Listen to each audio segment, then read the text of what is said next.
Under the amendment, efforts to exclude the 2024 vote are gaining momentum as election officials in key states prepare or respond to legal challenges for Trump's candidacy. Trump's argument for preventing him from taking part in pre-election or general election ballot papers in 2024 is the 14th of U.S. Constitution. It is based on its substance. This article states that an elected official is not eligible to take on public office if that person entered an uprising or rebellion against him, unless Congress was pardoned by 2/3 of the vote. U.S. gave aid or comfort to its enemies. Many advocacy groups said that Trump's actions on January 6, 2021 met these criteria and were directly involved in a revolt. The theory of law has been unsuccessfully maintained against several elected Republicans, discussing their actions around January 6 and supporting the reversal of the 2020 election results meant disqualifying behavior. Joe Biden. Democrats and never-Trumpers are afraid to die because they see President Trump winning the general elections in polls.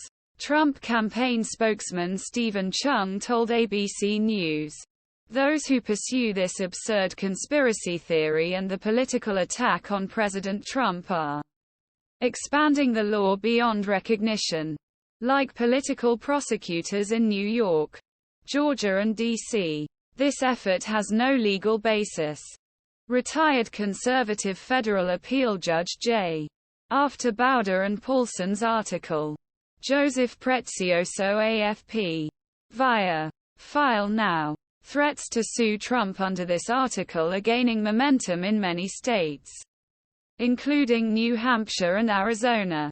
And a lawsuit was filed Monday for Trump's disqualification in Michigan. Foreign ministers say they have begun to take steps to prepare for possibility of elections being managed without the leading candidate for current GOP. Democrat Michigan Foreign Minister Jocelyn Benson. In an interview with ABC News, her and Pennsylvania, Georgia, Nevada, he said that other foreign ministers in New Hampshire, Maine began talks more than a year ago on preparation for legal challenges before the United States. "I talk to my colleagues about this every day. We are all aware that decisions we make may be first in some cases, but not last. And there may be more than one decision point during election," said Benson. "So I think the public should be prepared for this to be an ongoing issue. That is, to have various solution points and evolution points throughout the cycle, as discussions grow around use of amendment provision." Some lawyers and election officials are increasingly concerned about applicability of cases that have arisen. You can be sure that many foreign ministers who received advice from many legal experts ideological spectrum. It examines details of legislative regimes currently enforce their state to deal with challenges of eligibility candidates aiming to become president. He continued. New Hampshire Foreign Minister meets Chief Prosecutor Lawyer Bryant Corky Messner, who lives New Hampshire and